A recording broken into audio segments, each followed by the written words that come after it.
Jesus Nazareno, sinasamba ka namin, pinipintuho ka namin.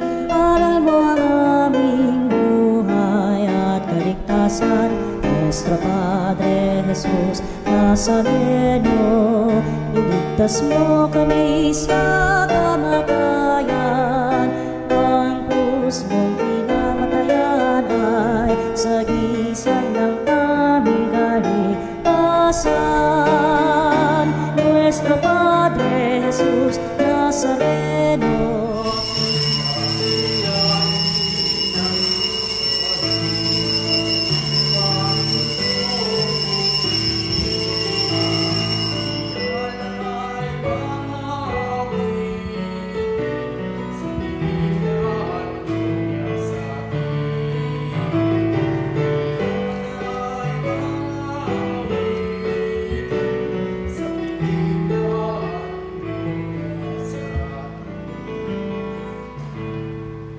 Tayo magdiwang sa ngalan ng Ama at ng Anak at ng Espiritu Santo. Amen. Sumainyo ang Panginoon. At sumainyo rin. Mga kapatid, minamahal ka ng Diyos. Minamahal ka ng Diyos hindi dahil ikaw ay mabuti, bagkus dahil ang Diyos ay mabuti. Maraming pagkakataon, hindi tayo mabuti. Nagkakamali. Pero dahil mabuti ang Diyos, tatanggapin at tatanggapin niya tayo. Aminin natin ngayon at ihingi ng kapatawaran ang ating mga pagkakasala.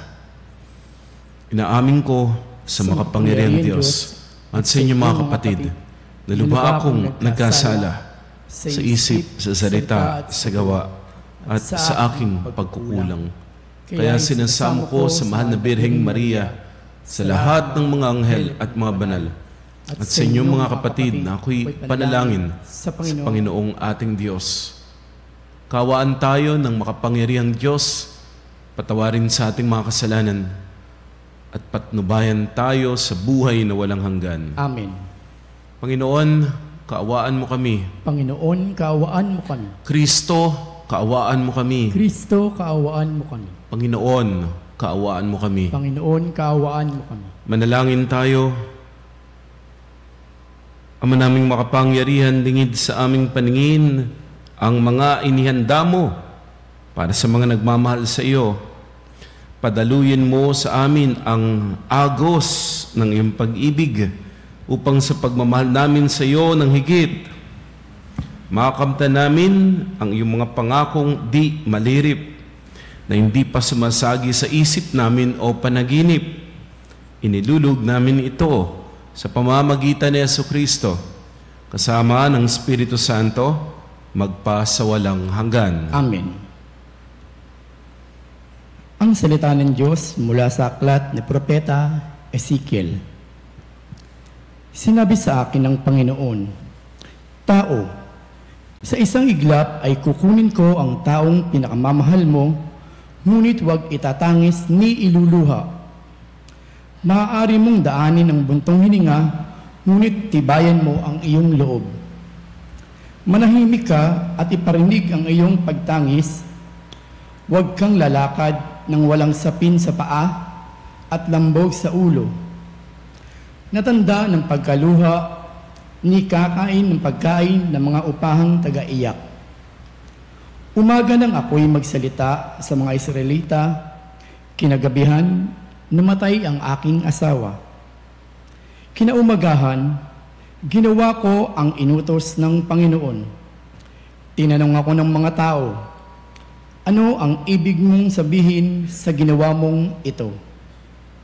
Sinabi ko sa kanila, sinabi sa akin ng Panginoon na sabihin ko sa sambayanan ng Israel ang ganito, ang aking templo ang siyang sagisag ng inyong kapangyarihan at kasiyahan at ng inyong mga anak. Tularan ninyo ang ginawa ko, huwag kayong magluluksa ni malulungkot. Mag-ayos kayo tulad ng dati, nakaturbante at panyapak. Huwag kayong tatangis o luluha. Dahil sa inyong kasamaan, mangyayari sa matinding himtok ang bawat isa sa inyo. Sinabi ng Panginoon na ang nangyayari kay Ezekiel ang magiging babala sa inyo. Kung mangyayari na ang lahat, tulad ninyo ang kanyang ginawa, sa gayon, makikilala ninyo ang Panginoon. Ang salita ng Diyos. Salamat sa Diyos. Ang Diyos ay tinalikdan ng kanyang mga nilalang. Ang Diyos ay tinalikdan ng kanyang mga nilalang. Tinalikdan nila ang Diyos na lumikha sa kanila, ang Diyos na sa kanila ay nagbibigay buhay, nasaksihan niya ang pagsamba nila sa Diyos-Diyosan, kaya't kanyang itinakwil sila na itinuring niyang mga anak. Ang Diyos ay tinalikdan ng kanyang mga nilalang. Sinabi niya, tatalikdan ko sila, tingnan ko lang kung ano ang kanilang sapitin, pagkat sila'y lahing masama na mga anak na suwail. Ang Diyos ay tinalikdan ng kanyang mga nilalang. Panibugho nila ako nang sambahin nila yaong hindi Diyos. Gilalit nila ako dahil sa kanilang Diyos-Diyosan. Kaya nga paninibughuin ko rin sila at gagalitin. Sa pamamagitan ng bansang di kumikilala sa akin. Ang Diyos ay tinalikdan ng kanyang mga nilalang. Hallelujah! Hallelujah! Hallelujah!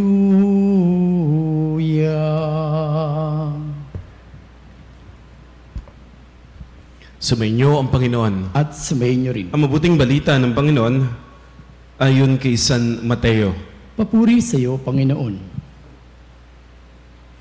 Noong panahong iyon, may isang lalaking lumapit kay Jesus at nagtanong, Guro, ano pong kabutihan ang kailangan kong gawin upang magkamit ng buhay na walang hanggan?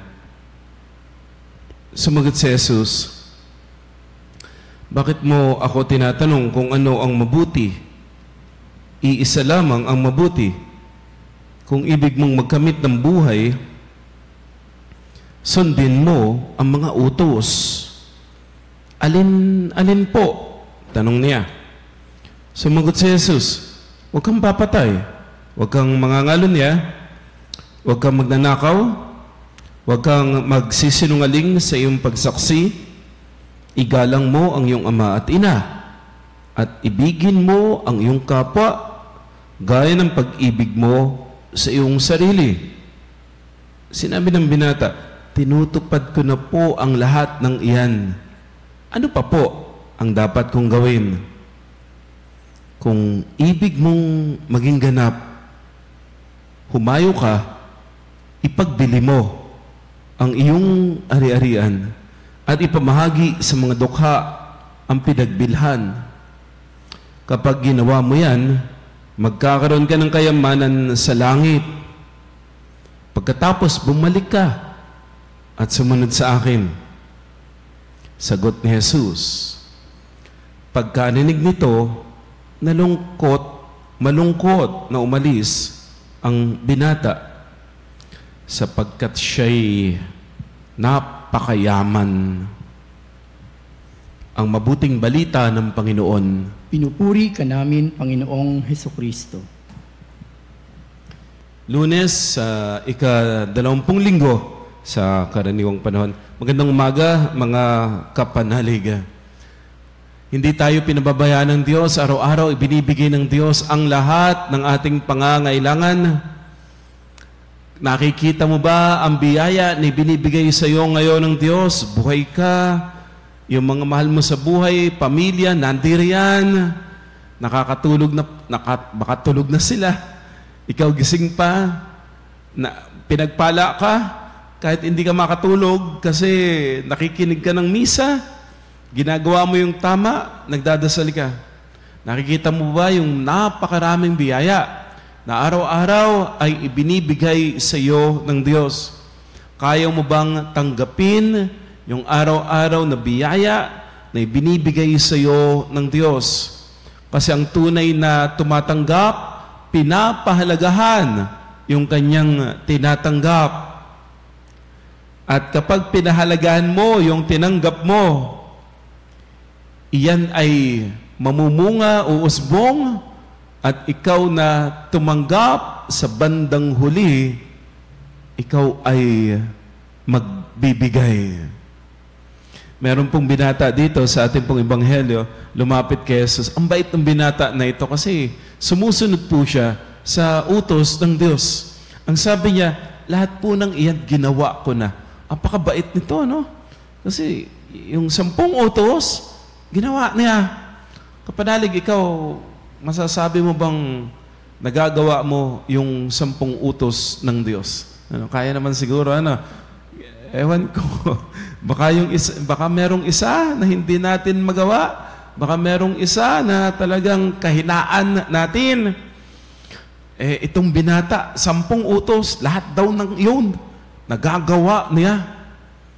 Kaya sinabi ni Jesus, magaling, magaling. Pero kung gusto mong maging ganap, ito pa, yung meron ka, ibenta mo, at ibigay mo sa dukha. Tapos, ito yung pangako ni Jesus. Hindi niya sinasabi ito sa lahat. Bumalik ka at sumunod ka sa akin. Bumalik ka at sumunod ka sa akin. Napansin po natin, madalas ang sinasabi ni Jesus, humayo ka. Ipahayag mo yung mabuting balita. Humayo ka, huwag mo sasabihin ito kanino man. Puro pinapahayo ni Jesus eh. Pinapaalis, pinapahayo, pinapauwi. Ganun ang ginagawa ni Jesus. Pero minsan lamang, yung bang sabihin ni Jesus, umalis ka, ibenta mo yan, pero bumalik ka at sumunod sa akin. Bumalik ka at sumunod sa akin. Dito niya sinabi yun. Ibig sabihin, tuwang-tuwa, punong-puno si Jesus ng pagmamahal para sa binata na ito kasi ang bait-bait ng binata. Kaya lang, doon nga po parang nalungkot yung binata. Ang sabi dito, malungkot na umalis yung binata sapagkat siya'y napakayaman. Masama bang yumaman? Hindi. Masama bang maging napakayaman? Hindi rin. Ano yung ikinalungkot nito? Meron siyang yaman, meron siyang biyaya, pero hindi niya kayang let go. Hindi niya kayang gamitin para tumulong sa iba at attach siya dun sa biyaya na meron siya. Kapanalig, ang tunay na tumatanggap sa bandang huli nagbibigay. Pansin mo, kapanalig, yung isang bata, binigyan ng baon ng magulang. Magkano ba baon ng anak mo ngayon? Tinatanong ko yung mga bata sa amin, ang baon daw po nila ay 100 pesos. May anak ba kayo? May anak. Magkano baon ng anak? Hindi pa nag-aaral. 100 pesos. Sabi ko, ang laki pala ng baon ng bata ngayon. Kasi naalala ko pa, kapanalig, ang baon ko dati, piso. Ang tanda ko na pala, piso. Sobra pa yun. Nakakapag-ipon pa ako. Pero yung mga bata, 100 pesos yung baon. Ubus daw, kulang pa daw. Pero may mga bata po, 50 pesos lamang yung baon. Pero, kapag birthday ni nanay, birthday ni tatay, may pambili sila ng regalo. May binibigay silang regalo sa magulang. Kapag Pasko, may regalong binibigay. Simpleng regalo lang po ito. Pero saan sila kumukuha ng pambili? May itinitira dun sa baon. Nakakapag-ipon. Anong ibig sabihin nun? Binigyan mo, iningatan yung ibinigay. At sa bandang huli, nagbabalik. May ibinibigay ulit. Ang tunay na tumatanggap, sa bandang huli, magbibigay. Pinag-aral mo yung anak mo, binili mo ng mga bagong gamit, ang mamahalin. Yung iba, bago pa yung cellphone, bago yung tablet, o kaya naka-laptop pang bago. Kaya lang, hindi naman pumapasok ng school. Sayang lang yung mga gamit na binili. Pero may mga bata, binili ng gamit, tapos ang taas ng grade, nag-aaral ng mabuti. Tapos talagang ang galing, very good sa school. May ibinabalik. Ano ang binabalik? Respeto sa magulang. Kabutihang loob. Pati sa simbahan, may binabalik, nagsiserve. Marami pong mga kabataan sa amin magagaling sa school at nagsiserve sa parokya. Nagiging mabuting bata. Tumanggap, pero merong ibinabalik, may ibinibigay sa bandang huli. Ganon din ikaw, kapanalig, may asawa ka, may anak ka, binigay ni Lord yan sa iyo. Sa bandang huli, iyan ang nagbibigay sa iyo ng lakas para maging inspirasyon mo sa iyong pagtatrabaho at sila ang dahilan kung bakit ikaw matulungin ka sa kapwa. Naglilingkod ka rin sa parokya, sa simbahan. Ikaw na tumanggap, iningatan mo yung tinanggap mo, yumabong, lumago yung tinanggap mo, at ikaw ngayon ay nagbibigay. Kaya tayo binibigyan ng Diyos upang yung biyaya na ibinigay sa atin sa bandang huli ay ibahagi natin upang tayo na pinagpala ay maging pagpapala ng Diyos para sa iba. Yan ang dahilan kung bakit ka binibigyan ng Diyos, upang ikaw ay magbigay din. Siguro yung iba natatakot magbigay kasi pag nagbigay daw sila, mauubusan sila. Natatakot tayong magbigay dahil sa takot na mawalan. Pero totoo ba yun, kapanalig? Totoo ba yun? O baka chismis lamang yun? Fake news. Kasi hindi po ako naniniwala na kapag nagbigay ka, mawawalan ka. Siguro nung bata ako, yun yung akala ko. Pero oras na subukan mo, kapanalig, oras na subukan mong magbigay, hindi ka mawawalan eh. Hindi ka mawawalan. Ito na lang kuripot ba yung, may katabi ka ba sa bahay, kuripot ba yan? Ikaw ba kuripot? Ewan ko Pero si Lord ba, kuripot ba ang Diyos? Hindi eh. Nauubusan ba yung kayang ibigay ng Diyos? Hindi. Mabait ba ang Diyos? Oo. Ngayon ito, sino mas mabait? Si Lord o ikaw? Si Lord. Kung ikaw mabait, mas mabait sa iyo ang Diyos. Kung ikaw mapagbigay, mas mapagbigay sa iyo ang Diyos. Kapag ikaw nagbigay ng 10, hindi ibibigay ni Lord 10 din. Ang ibibigay ng Diyos, mas higit pa sa ibibigay mo. Ganun kabait ang Diyos. You cannot outdo the goodness of God. Hindi mo matatalo yung kabaitan ng Diyos. Kung malaki ang binigay mo, mas malaki ang ibibigay ng Diyos. Nakausap ko po yung mga naging hermano dun sa aming parokya. Nagpiesta po kasi yung San Roque. 2 yung chapel namin, San Roque. 2 yung hermano, dati, tsaka bali 4 na hermano yung nakausap ko. At lahat po sila nagsasabi, Father, bakit ganun? Ang dami kong binibigay, pero lalo akong yumayaman. Sana all. Pero yun po kasi totoo. Yun kasi totoo. Ang daming binibigay, pero lalong pinayayaman ng Diyos. Ang daming itinutulong, pero lalo kang binibigyan ng Diyos ng biyaya upang mas maraming tao ang matulungan mo. Hindi po totoo yung nagbigay ka sa Diyos, mauubusan ka. Hindi. You cannot outdo the goodness of God. Kapag nagbigay ka para sa Diyos, lalo kang payayamanin, lalo kang pagpapalain, lalo kang pauunlarin upang mas malaki, mas marami pang mga tao ang matulungan mo, mas malaki ang maibigay mo.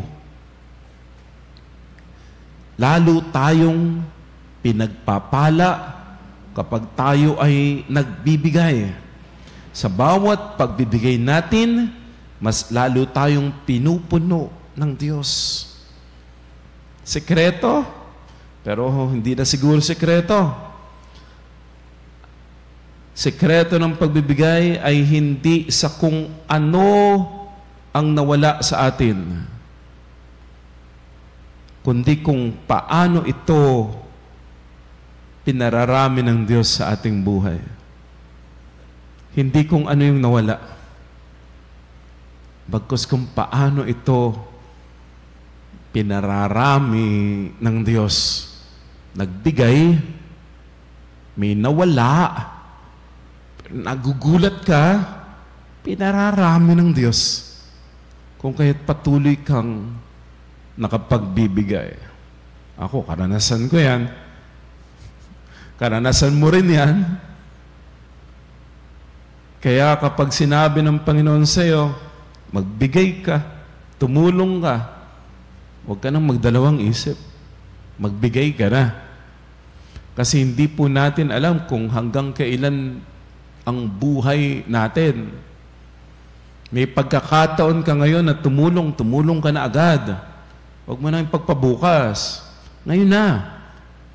At kung alam mo naman, galing kay Lord yan, kasi ang gagawin mo mabuti, ang gagawin mo may pagmamahal, at sa iyo namang pagbibigay, you cannot outdo the goodness of God. Hindi nagkukulang ang Diyos. Bagkus lahat, ibinabalik niya. Siksik, liglig, umaapaw. Hindi sinasabi ng Diyos na umiwas ka lamang sa masama. Hindi sinasabi ng Diyos na huwag kang magnakaw, huwag kang mangalunya, huwag kang magsisinungaling. Hindi niya lang sinasabi na huwag kang gagawa ng masama. Kasi sa bandang huli, ang itatanong ng Diyos, nagpakain ka ba? Nagpainom ka ba? Nagbigay ka ba ng damit? Nag-alaga ka ba ng may sakit? Ang itatanong ng Diyos sa bandang huli ay hindi yung mga masasama na iniwasan mo. Ang itatanong ng Diyos, nagmahal ka ba? Kasi kung nagmahal ka, ikaw ay magkakamit ng walang hanggang buhay. Mga kapatid, nais ng Diyos na mabuhay tayo. At upang tunay na mabuhay, hindi ka lamang iiwas sa masama. Kung nais mong tunay na mabuhay, ang biyayang binigay, ibahagi sa pagmamahal. Ikaw na pinagpapala, maging pagpapala ka ng Diyos para sa kapwa. Amen.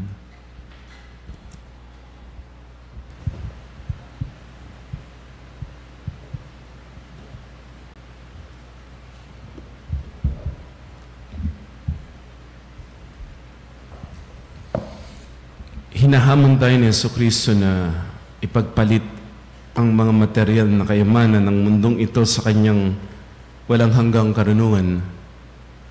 Ang ating mga panalangin naway makatulong sa ating pagpasok sa kanyang kaharian. Ikaw ang pamana sa amin, O Panginoon. Ikaw ang pamana sa amin, O Panginoon. Ang simbahan naway mapalaya ang mga lalaki at babae sa epekto ng materialismo at kahangalan. Manalangin tayo sa Panginoon. Ikaw ang pamana sa amin, O Panginoon. Ang mga pinuno ng gobyerno naway huwag magsakripisyo sa kanilang prinsipyo sa kapangyarihan, tagumpay at ambisyon. At sa halip, isulong nila ang dangal at halaga ng Ebanghelyo. Manalangin tayo sa Panginoon. Ikaw ang pamana sa amin, O Panginoon. Ang mga magulang at mga guro, naway hamunin ng mga kabataan na mamuhay sa mga bagay na tunay na makahulugan. Manalangin tayo sa Panginoon. Ikaw ang pamana sa amin, O Panginoon. Ang mga Kristiyanong labis, ang ari-arian at likas na yaman, naway matutong magbahagi ng kanilang yaman at talento sa mga dukha at kapuspalad. Manalangin tayo sa Panginoon. Ikaw ang pamana sa amin, O Panginoon. Ang ating mga mahal na yumao, naway mapuno ng yaman ng kaharian ng Diyos. Manalangin tayo sa Panginoon. Ikaw ang pamana sa amin, O Panginoon. Ama naming Diyos, biyayaan mo kami ng katapangan, kasiyahan, pananalig at karangalan Gawin kaming matalino sa karunungan ni Jesus. Siya na nabubuhay at naghahari kasama mo at ng Espiritu Santo, magpasawalang hanggan. Amen.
Manalangin tayo mga kapatid upang itong ating pag-aalay kalugdan ng Diyos sa mga makapangyarihan. Tanggapin nawa ng Panginoon itong paghahain sa iyong mga kamay, sa kapurihan niya at karangalan sa ating kapakinabangan at sa buong sambayanan niyang. Ama naming lumikha, tanggapin mo ang mga alay upang maganap ang pagpapalitan ng iyong kaloob at aming handog.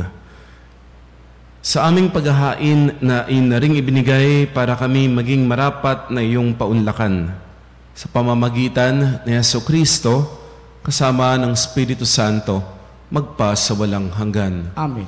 Sumainyo ang Panginoon. At sumayin niyo rin. Itaas sa Diyos ang iyong puso at diwa. Itinaas na namin sa Panginoon. Pasalamatan natin ang Panginoong ating Diyos. Marapat na siya ay pasalamatan. Ama naming makapangyarihan, tunay pong marapat, ikaw ay aming pasalamatan sa pamamagitan ni Jesucristo na aming Panginoon. Utang na loob ang nagbubunsod upang gunitain ang kamatayan niya para kami buhayin. Pagtitiwala ang sanhi ng ligayang di malilimot sa pagkabuhay niyang sa aming kaloob. Pag-asa ang dahilan ng pagiging handa para sa pagbabalik niyang totoong dakila. Kaya kaisa ng mga anghel nagsisiawit ng papuri sa iyo nang walang humpay sa kalangitan. Kami nagbubunyi sa iyong kadakilaan.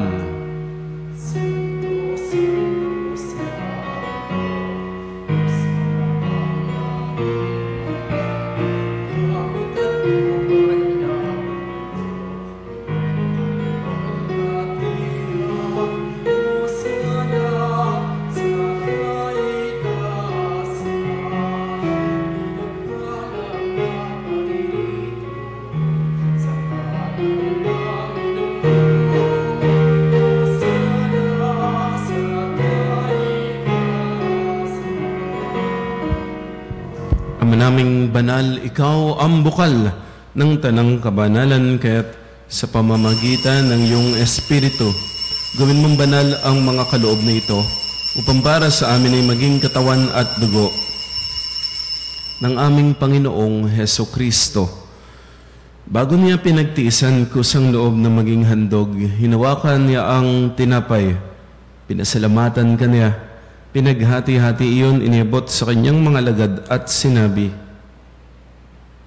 tanggapin ninyong lahat ito at kanin. Ito ang aking katawan na ihahandog para sa inyo.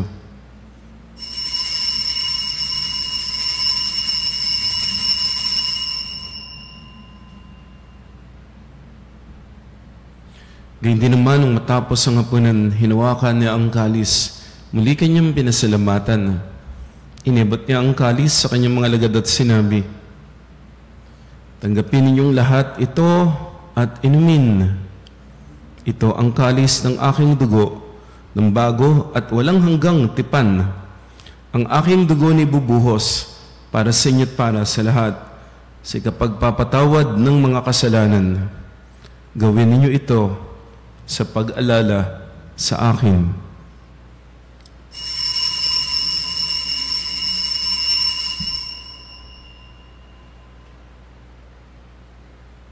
Ang misteryo ng pananampalataya.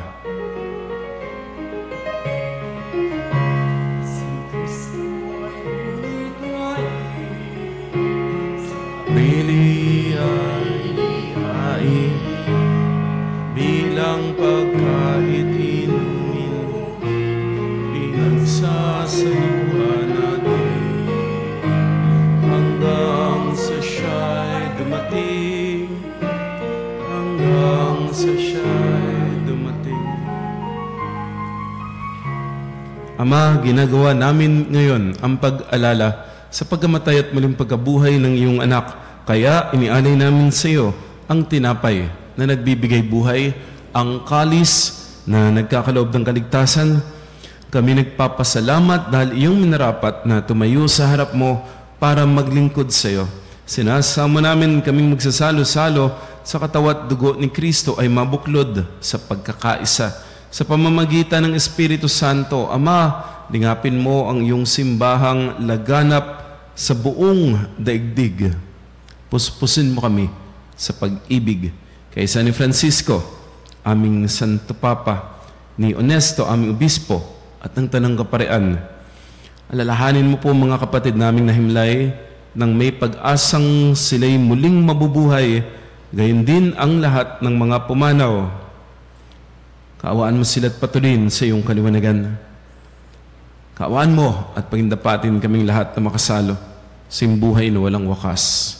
Kaisa ng mahal na Birheng Maria, Ina ng Diyos, kanyang kabiyak ng puso, San Jose, kaisa ng mga apostol at lahat ng mga banal na namuhay dito sa daigdig ng kalugod-lugod sa iyo, maipagdiwang nawa namin ang pagpupuri sa ikararangal mo sa pamamagitan ng iyong anak na aming Panginoong Hesukristo.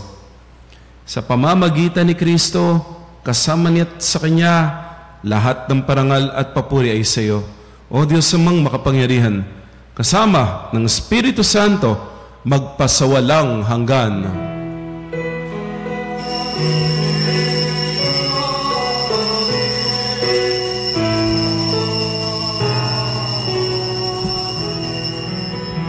Sa tagubili ng Panginoong Hesus, tumawag tayo sa ating Amang nasa langit.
Hinihiling namin kami iadya sa lahat ng masama, pagkalooban ng kapayapaan araw-araw. Iligtas sa kasalanan at ilayo sa lahat ng kapahamakan. Samantalang pinananabikan ng dakilang araw ng pagpapahayag ng tagapagligtas naming si Hesukristo. Sapagkat iyong kaharian at ang kapangyarihan at ang kapurihan magpakailanman. Amen. Panginoong Hesukristo, sinabi mo sa mga apostol, kapayapaan ang iniiwan ko sa inyo. Aking kapayapaan ang binibigay ko sa inyo. Tunghayan mong aming pananampalataya at huwag ang aming pagkakasala. pagkalooban kami ng kapayapaan at pagkakaisa ayon sa iyong kalooban, kasama ng Espiritu Santo, magpasawalang hanggan. Amen. Ang kapayapaan ng Panginoon ay laging sumainyo. At sumainyo rin. Magbigay tayo ng kapayapaan sa bawat isa. Peace be with you.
Mga ginigiliw, naririto si Kristo, ang kordero ng Diyos.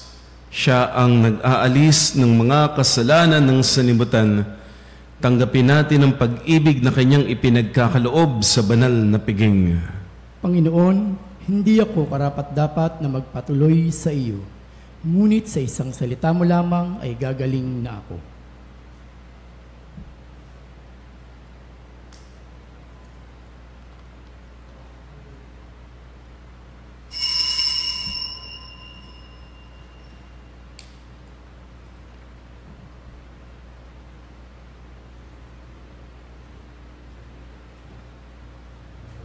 Mga kapanalig, ating dasalin ang komunyong espiritual. O Jesus, nananalig ako sa pananahan mo sa kabanal-banalang sakramento. Minamahal kita higit sa lahat at hangad ka ng aking kaluluwa. Hindi ko man matatanggap ngayon ang iyong katawan at dugo, inaasahan ko na patuloy kang mamumuhay sa aking puso. Naniniwala ako na narito ka at kaisa ka ng aking buong pagkatao. Huwag mong ipahintulot na mawalay ako sa iyo. Amen. Panalangin kay San Ezekiel para sa kagalingan ng mga may karamdaman. Mapagmahal na Panginoon, sa tulong ni San Ezekiel Moreno, binigyan mo kami ng isang huwara na katapangan sa panahon ng pagpapakasakit. Bumabaling ako sa iyo sa isang oras na ito ng aking buhay para sa kalusugan at kalakasan. Ipagkaloob mo sa pamamagitan ni San Ezekiel na matanggap ang mahiwagang lunas, manumbalik ang sigla ng aking katawan at isipan. Inihahandog ko rin ang aking panalangin ito para sa lahat ng mga nagdurusa sa kanser at iba pang nakamamatay na karamdaman. Hinihiling namin ito sa pamamagitan ni Jesucristong aming Panginoon. Amen. San Ezekiel Moreno, ipanalangin mo kami. Manalangin tayo. Ang naming mapagmahal sa banal na pakikinabang si Kristo ay aming pinagsaluhan. Hinihiling namin kami maging katulad niya sa langit, pakundangan sa kanyang pagiging aming kaparis bilang tagapamagitan kasama ng Espiritu Santo, magpasawalang hanggan. Amen. Ikaw ay tumanggap sa katawan ni Kristo, gagamitin ka ni Jesus upang ikaw na tumanggap ay magbibigay ng kanyang pagmamahal. Sumainyo ang Panginoon. At sumainyo rin. At pagpalaing kayo, ingatan, pagalingin kayo ang inyong pamilya at mahal sa buhay ng makapangyarihang Diyos, Ama at Anak at Espiritu Santo. Amen. Na ihain ng banal na misa Humayo kayo sa kapayapaan, ibinabahagi si Kristo ang tinapay ng buhay. Salamat sa Diyos.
Kapanalig bilang isang bayang tinawag ng Ama kay Jesucristo na pinagbuklod sa iisang katawan, tayo manikluhod at sumamba sa Panginoong Jesucristo sa kabanal-banalang sakramento sa altar. Sa sandaling ito ng pagpupuri at pagsamba sa banal na sakramento, alalahanin natin ang ating mga kapanalig na kasama natin ngayong nakikinig at subaybay sa ating himpilan.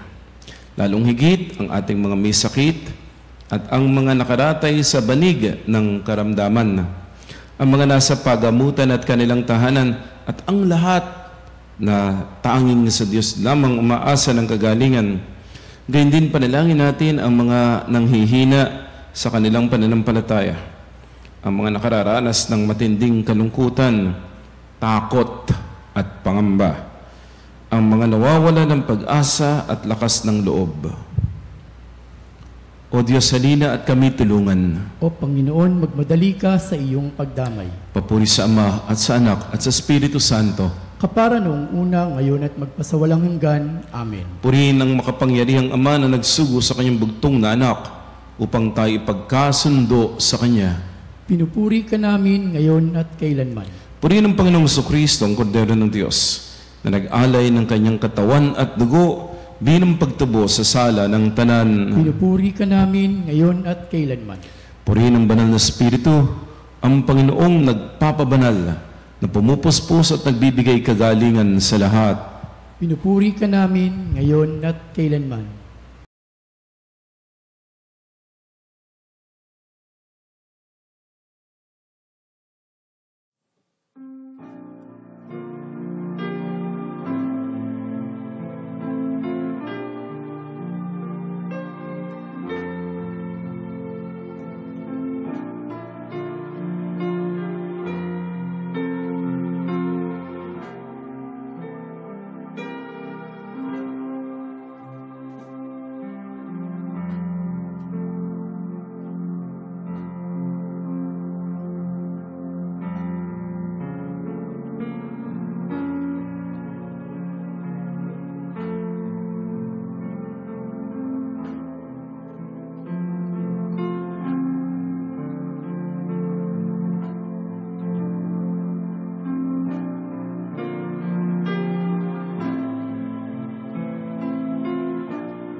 Panalangin ng pagbabasbas.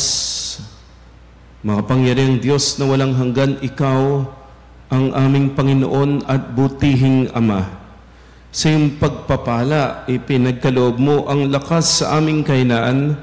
Tunghayan mo po ng may kagandahang loob ang iyong mga lingkod na may sakit at karamdaman, ang mga nababalisa at nawawala ng pag-asa, ang mga natatakot at nalulumbay, ang mga may matinding problema at pinagdaraan ng hirap sa buhay at mga nasa bingit ng kamatayan.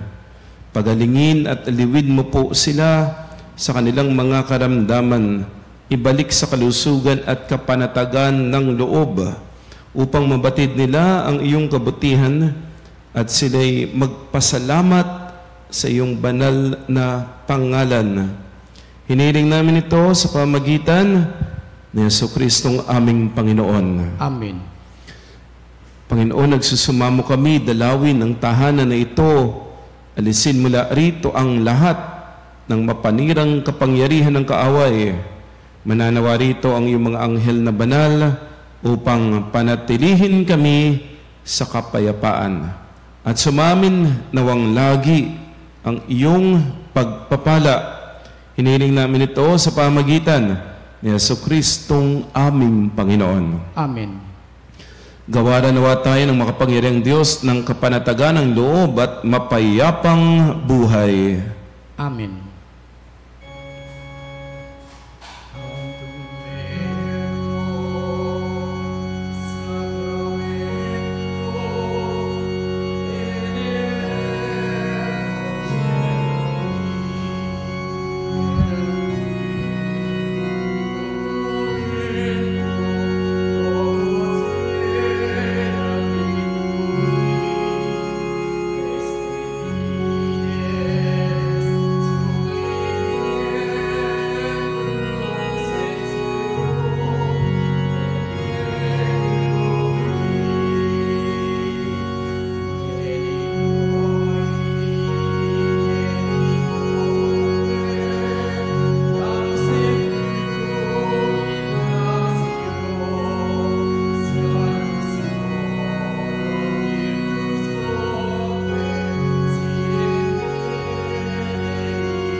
Panem de cielo prestisti eis, Omne declamentum ministerente.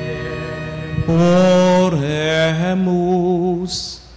Deus qui nobis sub sacramento mirabili, passionis tui memoriam reliquisti, tribueque sumus, ita nos corporis et sanguinis tui sacra mysteria venerari, ut redemptionis tui fructum in nobis iuta sentiamus, qui vivis et regnas in saecula saeculorum.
banal na pagpupuri, purihin ang Diyos. Purihin ang Diyos. Purihin ang kanyang banal na pangalan. Purihin ang kanyang banal na pangalan. Purihin si Jesucristo, Diyos na totoo at tao namang totoo. Purihin si Jesucristo, Diyos na totoo at tao namang totoo. Purihin ang ngalan ni Jesus. Purihin ang ngalan ni Jesus. Purihin ang kanyang kabanal-banalang puso. Purihin ang kanyang kabanal-banalang puso. Purihin ang kanyang kamal-mahalang dugo. Purihin ang kanyang kamal-mahalang dugo. Purihin si Jesucristo sa banal na sakramento sa altar. Purihin si Jesucristo sa banal na sakramento sa altar. Purihin ang Espiritu Santo ang mang-aaliw. Purihin ang Espiritu Santo ang mga aliw. Purihin ang dakilang ina ng Diyos, si Maria Santissima. Purihin dakilang ina ng Diyos, si Maria Santissima. Purihin ang kalinis-linisang paglilihis sa Kanya. Purihin ang kanyang kalinis-linisang paglilihis sa Kanya. Purihin ang kanyang maluwalhating pag-akyat sa langit. Purihin ang kanyang maluwalhating pag-akyat sa langit. Purihin ang ngalan ni Maria Birhen at Ina. Purihin ang ngalan ni Maria Birhen at Ina. Purihin San Jose, kanyang kalinis-linisang esposo. Purihin si San Jose ang kanyang kalinis-linisang esposo. Purihin ang Diyos sa kanyang mga anghel at mga santo. Purihin ang Diyos sa kanyang mga anghel at mga santo.